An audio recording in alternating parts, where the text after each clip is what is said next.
Hello, everybody. Good morning, good afternoon, good evening, wherever in the world you are connecting from. This is live, but that intro video, we prepared it before the session, and it feels heartbreaking to have cut off Let's Dance by David Bowie. I think we're gonna have to let the entire song go over the next time for whatever amount of time it is. I think it's 4 minutes and something. So thank you so much, everybody, for being here. Welcome you all. If you are watching this live in any of our channels on our social media right now, please let us know where you are connecting from. Just put it in the chat. I would love to know where everybody's connecting from. So just say in the chat where that is. If you have any question during this conversation, please bring it up. Post it in the chat. Both me and always generally my guests are looking at that chat and looking into your questions as well. So please let us know where you're connecting from. If you have any questions, post it in the chat. If by any chance you have missed any of the previous Hacking HR live chats that we've had over the past couple of months, all of them are available in our platform, in our website, hackinghr.io. You go there, you're going to see a link that says live chats. You click on that link, and there are about 15 conversations in there. All of them really, really incredible. So I encourage you all to take some time. I mean, I know the time is limited and you probably are very busy with work and learning some other things, but all of these conversations have been so inspiring. So I am hoping that you take some time to go to our website and check out the other live chats that we've had. And at the same time, I want to tell you that we planned a number of incredible more and more conversations over the next few months. So we will have amazing guests coming to our Hacking HR live chat show. So please stay engaged, please stay connected, just check it out because, well, I think you're going to be getting a lot of great insights about many different ideas. And because our community is, well, mostly an HR community, one thing that happens very often is that, we end up talking about things that for those who are not looking beyond HR, it sounds a little bit perhaps counterintuitive to be talking about things that don't have to do with HR in a community of HR. But the reality is that I always like to say that the magic happens in our work, in the value we create in our work, when we have the ability to connect dots between what we do in HR, what we have done traditionally in HR, and a lot of other things that happen outside of the traditional space of HR.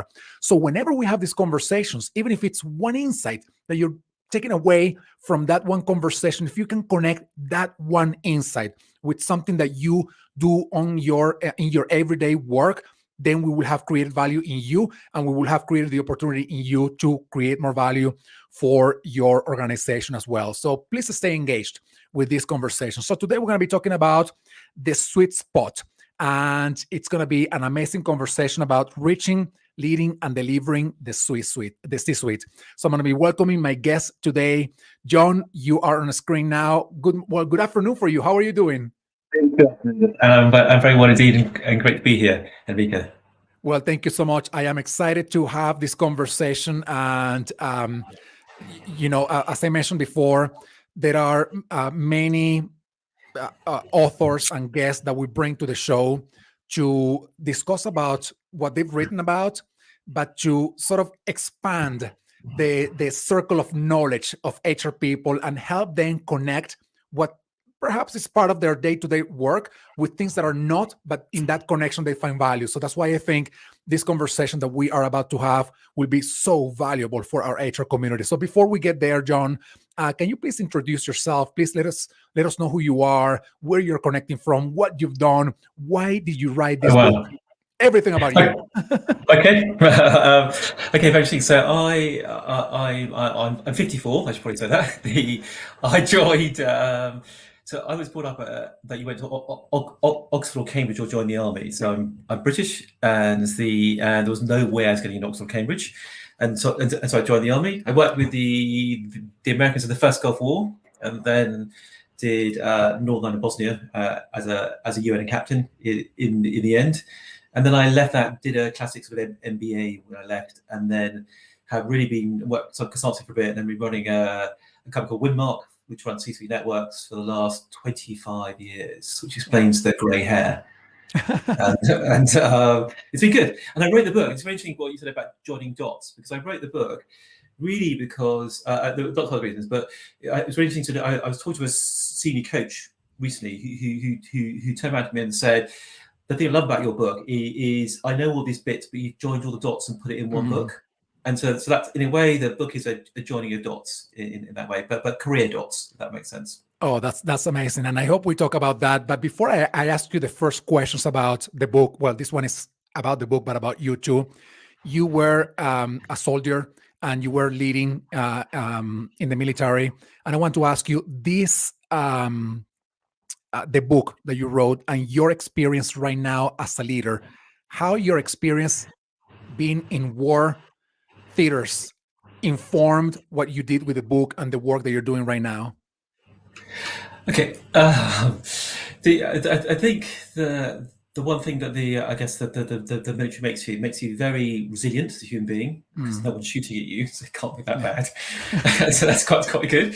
It also it's very good. It's very good at planning, organising yourself. I remember on my MBA, I think I scored the highest mark ever scored in a planning thing. I didn't score very well in everything else, but the planning, I actually walk circles around people. So it's very good on planning, and it's also very good on doing the right stuff. So it's very practical. You've got to, so things have to happen to make things work. And so I think the military, the good thing about ex-service people is they tend to be very practical and know how to get stuff done, I guess is the way they. And this was the whole idea of the book, I guess, is to help people. So it's not I'm not trying to show off in it. I'm trying to say, if this is not useful, then there's no point in writing it. If that makes sense. Yeah, absolutely. So you've been collecting stories, insights, experiences about all things that happen at the C-suite level for the past 20, maybe more years, right? Yeah. And I hope I'm not revealing too much about the duration of the duration of the research. But I want to ask you this, John. What has changed when it comes to the way leaders lead today versus when you started doing the work for the book, or when you started thinking about writing a book about this? What's better? What do you think? What are the gaps that you think we still need to fill to sort of reach that level of C-suite effectiveness that you would want to see? Okay, so that's a very interesting question, because I think that change has accelerated over COVID. All these things, like crisis, you tend to find these were trends already, but the crisis in a way accelerated a journey or direction of travel. So I think we certainly find that leaders are much more empathetic now. They are much better at embracing diversity than they've ever been. And you also, prior to COVID, we had Black Lives Matter, and it was all. So I think a combination of these factors have materially changed the way people led. And the old, in a way, there's an old guard who are no longer relevant, and if they haven't been kicked out already, are sort of on the way out. And I think it has changed a lot. I think it's changed the style, it's changed the way people communicate. I also think there's someone said to me the other day, it is in a way, CEOs and business leaders have become a bit more like parents. As I thought, it was quite an interesting way of describing it. So you, in a way, you treat your member of staff as if you would your own family, and that's different. People talk about bringing your whole self into the office. So I think that is a I think that's become much truer now than it ever has before. Yeah, and from all or about all the changes that have happened at the level of the C-suite, what is the one change, perhaps over the past 3 or 4 years since the pandemic, actually 3 years now, that you have been the most excited about, that you are saying to yourself, whoa, I never thought this was going to happen, and it's exciting to see it happening? I'm quite. I think there is the big change of the social mobility into the C-suite, which I think is very exciting. So you're getting a lot more diverse talent in. But I also think, I think if you take, so I think one thing is exciting, but it's also a big threat. So if you look at say a nation state, what's really going on is the digitalization of the workplace has created a gap. So if you Yeah. the skill between the unskilled, you've created a gap, and digital is really punching a hole in that, and that gap creates a wealth gap, it's an education gap, a life expectancy gap. And I think that is in a way, I think it's very exciting. I was at a fintech event last night, and what you can do in AI now, I think is very exciting, Yeah. and that should free human beings up to do valuable stuff. So I think there is a technology is a threat, but it's also a huge freer of you. You're not doing the admin anymore. You can do. I saw to an HR situation, and they were doing a job spec on chat on the ChatGPT, and they said, "Oh, I couldn't find a job spec anywhere," so I just asked it to write one, and it wrote one. It was pretty good. Yeah. So I think that saving of time and the admin coming off people, I think, is a wonderful thing. Yeah. But it's also structurally damaging to society, and that's something we've got to all address, particularly in the US and the UK, where we've got big wealth gaps. Yeah. But now let me ask you this. You said it before, right? Technology can be a threat, but it can also be an opportunity. But when you think about the things that happened, or the things that were happening before the pandemic, like for example, there was a very slow, very incremental trend towards hybrid or remote work. Very slow, very slow slope. Getting into that possibility of remote work, and then suddenly the pandemic happened, and a lot of leaders were caught off guard. They didn't know what to do, even though before the pandemic, they knew that this was a trend that was getting there. So my question to you is, yes, technology can be seen as a threat today for a number of companies, but it's more of a threat if you disregard both the possibilities and the challenges of that technology. So how can leaders at the C-suite level say, you know what, yes, we're busy with all of these things that we're doing right now, but I'm going to take 5% of my time to think about these new trends so that I get ready. I don't know if they're going to impact my organization in the short term, but I want to make sure that I am ready for that. How do you create that preparedness, that awareness, and that willingness from leaders to act on things that are not happening yet? Okay, so a good question. So I don't know what it's like in the US, but in the UK, the average person is moving to 2.5 days working from home and working in the office kind of thing. And there is this binary split: is you can't do that if you work in manufacturing because you've got to be in the plants. So you've got the office workers, you've got split going on, which is slightly difficult. I think so. We've had this conversation in our non-exec director group. We've had some of our non-exec directors and chairs of companies are very techy. We had an American lady who at the age of 60 has done a MSc in cyber. So I don't think age is relevant to technical skill. I mean, you say the younger better, but I don't really believe that. But they are slightly concerned about other people around the board, and they're also concerned about other people in the executive committee. Are they techy enough? Do they understand when they'll talk about AI or metaverse or blockchain or cyber? Do they understand enough? And what they need to understand is enough to ask the right questions. Yeah. They don't need to have a deep understanding of AI, but they need to understand the application of it. We're very conscious of that. We put together a bunch of masterclasses on that, so one-day sessions that help address those. But I do think they need to go out and get trained. There is no.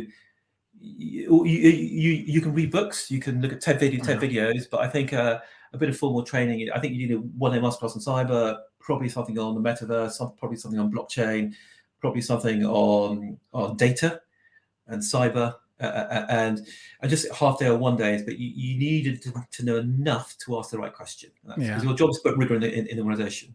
Yeah. What I fear, though, is that even when they ask the right questions, and they have sometimes, I don't know, John, if you have, I'm sure you have come across this, when they ask the right questions, the answer is right in front of them, challenging the way they see the world, and they still refuse the evidence, they still reject the evidence, continue operating in one way, only to find out months or years later, you know, we if we had done that thing back then, we wouldn't be in the place in which we are right now. I remember I interviewed years ago Steven Sasson, the guy who invented the digital camera, and I asked him, Mhm. why is you worked in Kodak, the most innovative company in the world in the 70s, and Yeah. and Kodak went bankrupt 25 years later, Yes. even though it invented the digital camera, which disrupted it. What happened? And he said to me, well, the executives of Kodak didn't think that there was going to be any technology disrupting film photography. So they knew it was a possibility, but they didn't do anything about that other than providing him with a couple of engineers to work. So how do you manage that? That tension Yeah. between having something in front of you, but that's something challenging your views of how things operate. So I think diversity is a key element to that because you Mm, need diverse voice around the table. It is harder the bigger you get. yeah. And I remember talking to a Japanese guy who was at Canon, the photocopy and camera people. And when I always remember when photocopiers were moving from analog to going on the network, and there was this thing, so moving from facility manager to the IT director and such responsibility. And I always remember turning around to him and saying, you've got to make the transition. It's the way the whole world's going. And he said, you have to understand, we employ 200,000 people making Yeah. analog photocopiers, and you're asking me to flick it. And he said, I know we should do that. He was saying, but getting Tokyo to agree with that is really hard. And so Yeah.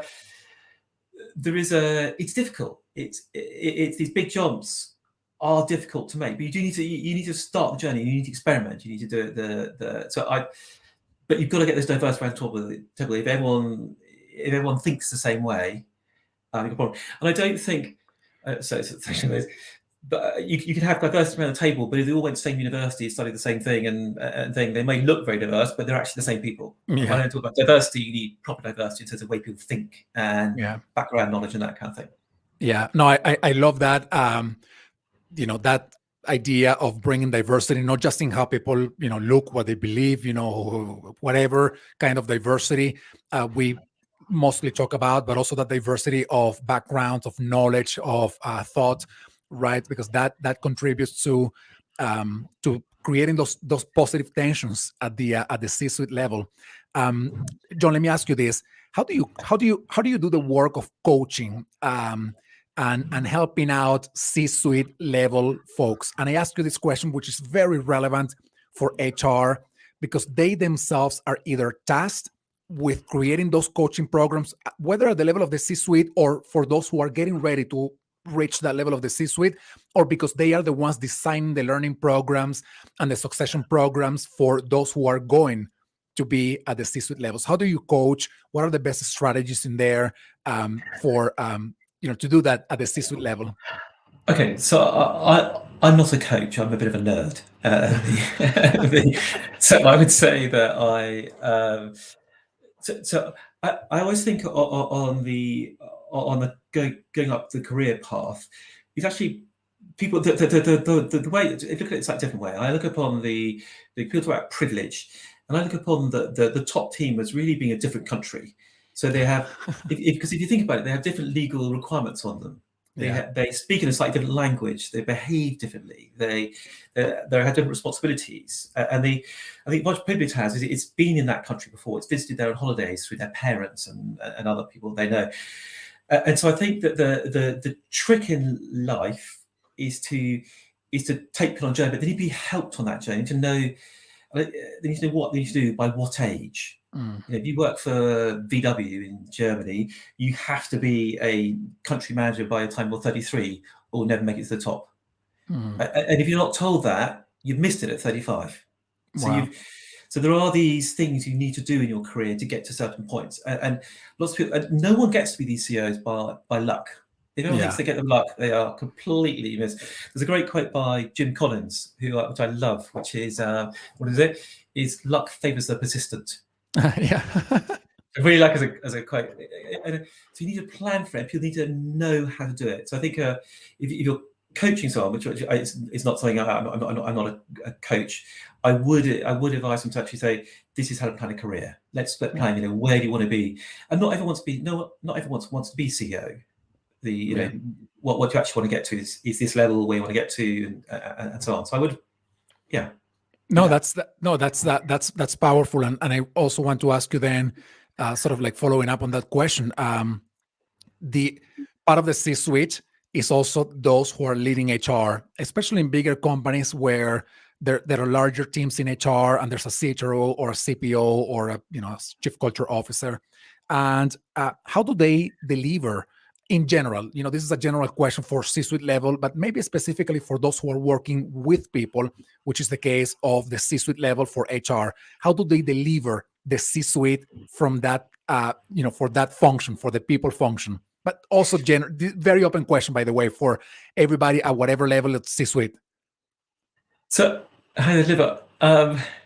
It's really seeing HR, because I was interviewing an HR director recently of a very large insurance company, and she always says when she meets people who want to be in HR, she always said to them, "So if you like people, don't go into HR." Which I thought was quite interesting comment. She said, if you like people, go into account management, go into sales, but HR is about conflict management, it's about data, it's about. So I think the trick in HR is to realise that as you go up your career, you need to become more generalist, if that makes sense. So just doing the people side is not enough. You need to understand the business model. Yeah. A way to look at that, for example, if you join an HR function as a graduate and you know everyone in the HR function, that's quite useful. But actually, if you've got a friend who knows everyone in the manufacturing plant, that's more useful. Yeah. So I think this breadth of knowledge and expertise becomes very, very important. So in a way, your career runs, you learn expertise initially, then you start running teams, and then you start being a sort of company officer and adding value across the organization. Yeah, and we always talk about that, by the way, in a lot of our conversations about how HR leaders are truly business leaders who wear the HR hat. Yes. It's a very different perspective from just considering yourself a leader in a functional silo. You're not there anymore, especially for a function like HR, which has an impact on literally everything that the organization is doing. But John, like that idea of having somebody from HR and inspiring them or encouraging them or making them think that they are truly business people who wear the HR hat, it's been difficult for me to just put it across. And I don't understand why.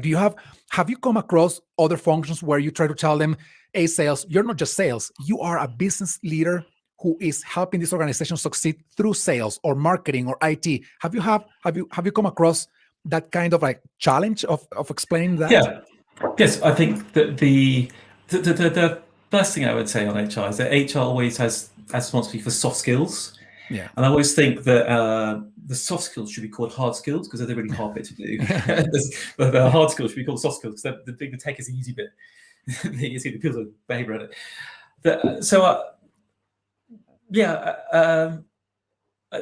I think the general counsel or chief legal officers have exactly the same issue. Yeah. So I think so if you look at them as if you take an executive committee, you tend to have a CEO, and then you tend to have eight direct reports. Is the average in the US? Same in the UK, kind of thing. Of the 8, you tend to have 5 what I call staff officers, and they tend to be finance, legal, HR, either tech or ops, and then someone in marketing and comms. All of those group in a way have less influence than the business leader leads because they run much smaller units. Yeah. So from a CEO perspective, they're in a way slightly less important. But people realise that HR is every CEO realises that without people you've got nothing. Yeah. So and with what's happened over the last sort of 5 years, the power of the HR director has become much more powerful. Yeah. So I think now is an opportunity really for HR directors to shine, but they need to be commercial. Yeah. They need to be this old personnel department. They need to be properly commercial, and the way to learn that is to get involved in the business. Yeah, and I love that, by the way, because one of the things that for a long time was said about HR is that HR is a cost center, but it's not. It's a profit, it's a revenue creating unit, because if you think about it, if we don't do the right process to hire people or to retain people, that can either create more revenue for the organization or make or lose money for the organization. So in that sense, it's not just a cost center. We are saving, making money for the organization, whatever it is. So that mental change, to me, it's truly powerful. Now, John, let me ask you this: what is the C-suite? And I'm going back to the foundations of your book. What do you define as a C-suite, and in this case, the sweet spot of the C-suite? Okay, so the C-suite really, by getting a dictionary definition, is going to be all the C's. So it can be chief anything is what the C-suite is. It's become like all these things. It gets spread more and more down the system. So there's more and more of them. So I think if you look in Wikipedia, there are about 90 C-suite officers, which is just mad. I would, in reality, go back to the team. You tend to this top team, this executive committee of 9, which is, and in the US, I think it's 9.6, and in Europe it's 9.4, but it's pretty much 9 point something. So that for me is the sweet spot. That's the executive committee. That's the powerhouse.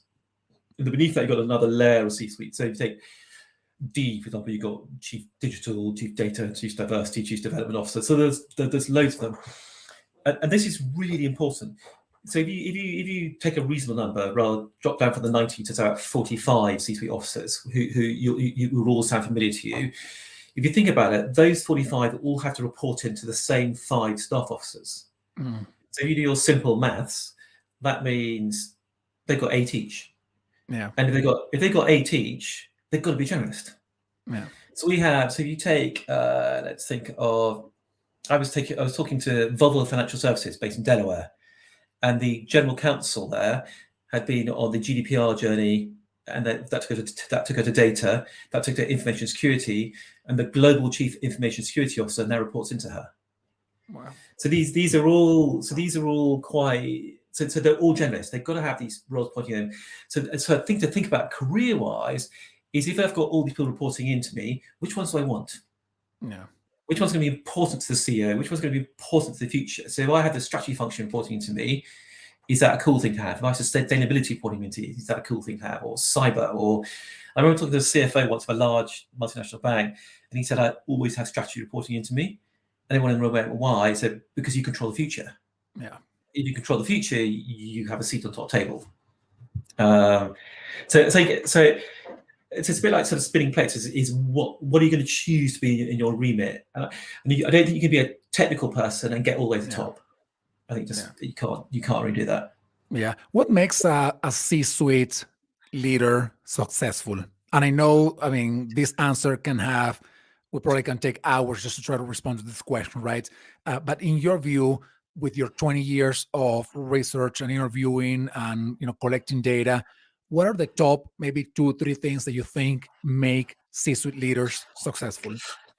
Okay, so I'm going to say something which is not very politically correct. So we run these networks, and we say we have 150 members in each network. We tend to find in each of them 3 to 5 are really, really good. So why are they better than the others? Typically, they're good because a lot of these staff officers are quite subservient to the organization. Does that make sense? The CEO, they know the objectives, and they go, I'm therefore, as HR director or finance director, I must therefore do this. Some people rock up and turn around and say, right, this is this size company, it's got this much revenue, this is what we do. Therefore, my HR function should look like this. And then they tell the company what the purpose of the function is in this area. They don't wait to be told, they tell them. And they say, therefore, this is what I'm doing. I remember a guy taking over, really, really good guy, taking over at Fujitsu. And you just said, this department's too big. Company this size, you've got 400 people, it should be 300. So we need to get rid of 100. We need to get rid of 100 of them because you could, they may all look really busy, but you should be able to run a company this size on 300, not 400. So we're going to do that. The CEO didn't ask him to do that. No, the finance director didn't ask him to do that, but he knows fundamentally what the purpose of these things are. So I think for me, the most important thing in C-suite executive is the vision of their area. Yeah. I think another really important thing is, do they set a standard to the rest of the organization? So do people look at their HR function and go, "Do you know what? That's really well run," and I want to be like that. And I remember, That's the hope, right? For us yeah, in HR. I remember talking to DuPont again in Delaware, and they were really interesting. They just sold a company, and the buyers were about to hammer them on price, but because of the way the legal function had behaved, and they've been so professional, so good in the quality of the work they were doing, and so responsive, the acquiring organization went, if that's how good you guys are, we're not going to negotiate on price. We're going to take the price, because if that management skills come across to us, that's worth a lot of money. Wow. So I think this setting a standard. So I think it's vision, setting a standard, and deeply understanding how the business generates wealth. Yeah. Yeah. You need to understand the commercials of it. I think really important. I think all of them are powerful. I particularly love that you brought up the idea of setting standards, right? And not only for other peers, perhaps in the industry, but within the company. For any leader to say, "I want to be like that other function, that other team." I mean, that to me is a big deal. And you know, being in the space of HR and working with an HR community, I always dream of HR becoming that, and we're not always that, and we have to just be transparent about that. But I would love for HR to become that function that everybody says like, "Whoa, these guys are running their function really, really well," and I would love to learn how they're doing it because I want to be more like that. Um, that to me is powerful. How can C-suite leaders create, sustain high performing teams?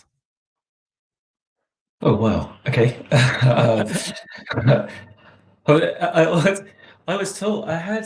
Can I ask that to say the other way around and slightly on Yeah, that? yeah, yeah. I have dinner with this partner from McKinsey's once a quarter kind of thing, and it's really irritating because he always teaches me something, and I don't think I ever teach him anything. So it's really irritating. But he's a very good guy. And one of the things they've done at McKinsey's training, which is really interesting, and I've done it to lots of people as internal training, is you get people to think about what's the best team you've ever been in your life. That's a really easy question. What best team you've ever been in your Yeah. life? That might be I don't care if it's Tiddlewinkles or it's canoeing or it's a work team. Best team you've been in, and then you write down what are the attributes of that team. Very simple. You write down the attributes of the team. What was it like? It doesn't matter what it is. Let's say what the team was, and then basically your job is to create that. Mm. And the answers are always the same. Yeah. Always the same.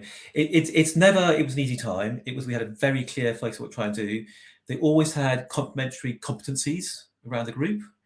They all grafted. They all worked hard. They don't always have a leader, which is quite interesting. Yeah. They always Wow. have. They always have fun. They always respect each other.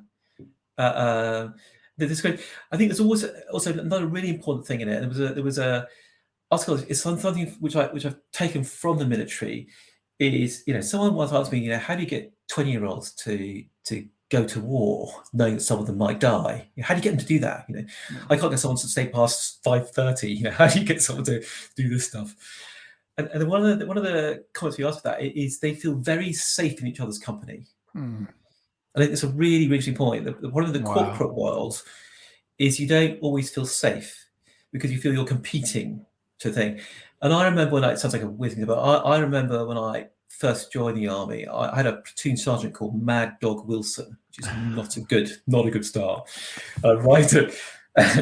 And I had to, and something had gone wrong. One of my soldiers in trouble, probably for beating someone up, like that. So I then had to defend him, and I'd only been there like 2 days. And as a junior officer, I had no idea what I was doing. And so I didn't really defend the guy. And I do remember Mad Dog, I went out of the room, and I always think that, officers command over sergeants is just not true. And Mad Dog picked me up by my scruff of my neck, and just smashed me against the wall and went, "Sir, I expect you to defend your soldiers." Wow. And that was my big lesson. It doesn't matter what happened, they must always know I've got their back. Yeah. And I think if everyone in your team knows you've got their back, the team will feel safe. And if the team feels safe, they can be creative, they can take risks, they can tell you more about themselves, they can do. So I think safety is easy to say, it's really hard to create. Yeah. Yeah. It's I love that you mentioned safety, John, especially coming not just in your work as a business leader, but also your work as a military leader. Because when you look at two of the most powerful drivers for team effectiveness, you mentioned the two of them. Um, this idea of safety, being safe with each other, and the idea of respecting Mm. everybody in your team, and those are two powerful things to have in a team. And I just don't understand why they don't seem like rocket science, right? I mean, the way they sound, safety and respect. But when you go to the real life of business, a lot of people are lacking those two things. What's going on? Why are we lacking those two basic needs to create a high performing team? I think, something with you. I think that most people are fighting battles internally. Mm, And that might be a family thing, it might be a financial thing, it might be something to do with their past. But I think most of us are fighting something. If that makes sense. And I think people bring that insecurity to the office, mm, and I do. And it's very interesting. But I think as a leader, you need to leave it behind. mm. And I remember in the army going, we had training. It was terrible, wasn't it? It was probably pouring rain. We'd probably been out, hadn't slept for 3 days, or whatever it was. But I remember an officer, it didn't matter how bad things were, your job is to smile. You go in every single day and you smile. It doesn't matter how horrendous it's been, because you set the mood Yeah, even by for how you themselves, right? behave. Yeah, you set the mood. So you've got to set the mood. There was a really, I reacted. There was a really good book come out from the McKinsey's partner in San Francisco, who was talking about you need a to-do list and a to-be list. Hmm. I really like that idea of a to-be list. So who do you need to be in that meeting? Do you need to be the tough negotiator? Do you need to be Mr. or Mrs. Motivator kind of thing? I really like as an idea to always think about your impact Mm. as a person. So I think that is a key thing to consider in these areas. Yeah, Yeah, sorry. yeah. Fascinating. John, as we get ready to wrap up our conversation, I want to ask you one last question. For those who eventually want to become part of that C-suite level, they want to become the CHRO or the CPO or whatever it is. Yeah. What are your top career tips for them? What would you want them to focus on to reach that level, regardless of their functional area? Okay. So I say there will be 6 things they need to think about. The first one is they need their career. In your career, you learn your technical skill first, then you run teams, then you add value. When you're being selected for the top team, it works the reverse way. So the most important thing is your ability to have valuable cross-organization. Then it's your ability to run a team. Then last of all, it's your technical skill. People need to remember that. The other thing in going to those top teams is the breadth trumps depth. Hmm. Really important. So you've got to be a generalist. You actually become a chief multidisciplinary officer, is where I would put it. Hmm. Another thing about is shape of departments, which is quite interesting. So some departments are quite dispersed, and you're an influencer. Some departments are centralized command departments. So choose a company or department that fits you as a personality. If you like being a big facilitator, then you can work at a big dispersed company. If you like command and control, choose a big centralized function kind of thing. So choose the shape of the company or function that I think that fits you. I think it's really important to have had line experience as well as staff experience. So it's really important to have worked in the business, not just on HR real life. I think Yeah. it's really important you spend time in the business doing stuff and then you realize what it's really like. I think lateral career moves are really important. Yeah. Really, really important. And then I think you need to, these jobs are tough. These jobs are tough. So I think you need to have, at the end, you need this bit on you need a gang of mates who look after you when things are tough, who Yeah. trust you. And we've all got flaky friends, but you need some really good, proper mates you can go to. It's like cry on their shoulder kind of stuff, but obviously not quite when we leave. Yeah. It's that kind of thing. You need to have diversity in your network. Yeah. And what I tend to find is lawyers always have lawyers to dinner, accountants, HR. It's a nonsense. You need to have diversity in your network. Yeah. You also have diversity in sector and generations and groups. So be much more open to diversity of that kind, because you'll learn stuff. Yeah. I went to a fantastic fintech event last night, and I look at things in different ways because of that event. I don't do fintech, but I thought I should know about it. Yeah. So you need that reach. You need to go out and challenge go to the edge of your network. That makes Yeah. sense, and challenge yourself continuously. Yeah. make you better at what you do. So No, I love that, and I love the idea of breadth versus depth. It's a. I was talking to somebody recently, and she asked me, "What HR book are you reading right now?" And I'm like, "None. I am reading books about science. I am reading a book about technology. I am reading a couple of novels." But the HR learning for me has not only happened in the day-to-day practice, but through my conversations with so many HR leaders in our community. But I want to learn the things that I know are not common in my network, and science, technology, data, and they expand that horizon for me and make me think about, like we said at the very beginning of the conversation, dots that are yeah, outside exactly. of my traditional portfolio.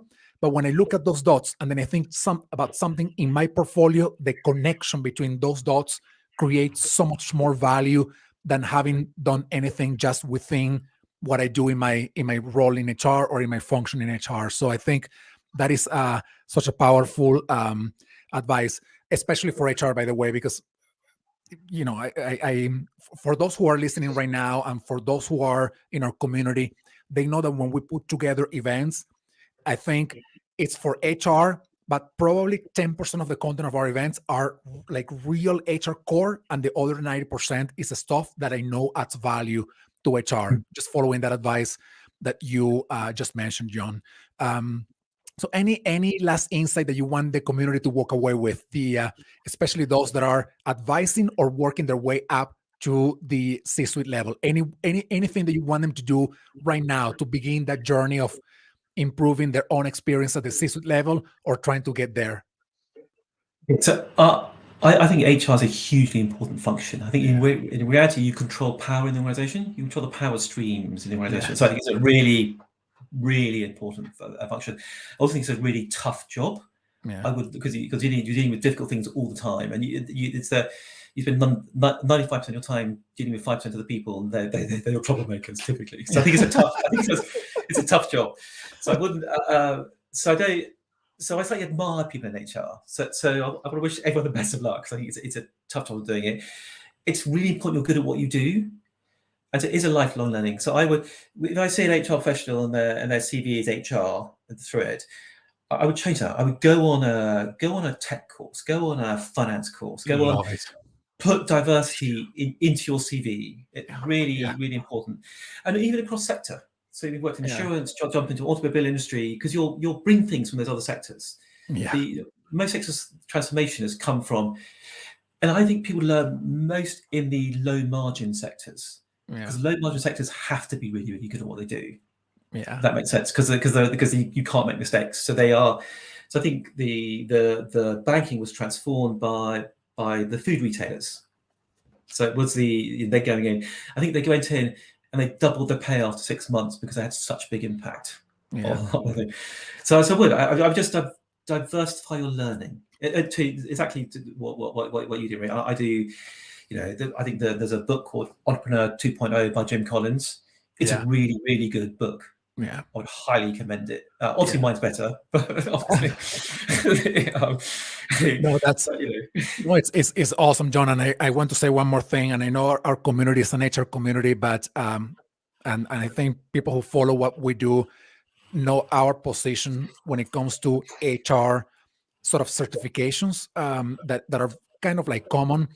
And I always tell people who reach out to me about sort of the same answer about those certifications. If they said to, if I ask them how much time available, how much money do you have available, if all you have is a few hours every week and $500, I would not spend them in those HR certifications. I would go and take a technology course. I would go and take a data course. I would take an agility course. I would take a design program course, because the HR stuff is important for you, but you will be learning that on your day-to-day job, talking to your network. But these other things expand your horizon so much, and they will make you better. Ultimately, they will make you better. So, John, thank you so much for spending this time with me, with our community.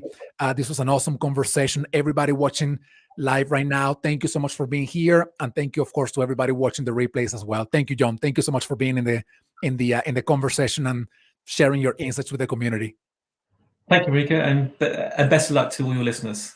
Thank you so much, and thank you, everybody. I will see you soon for whatever event we have in the making or our next Hacking HR Live chats. Thank you so much.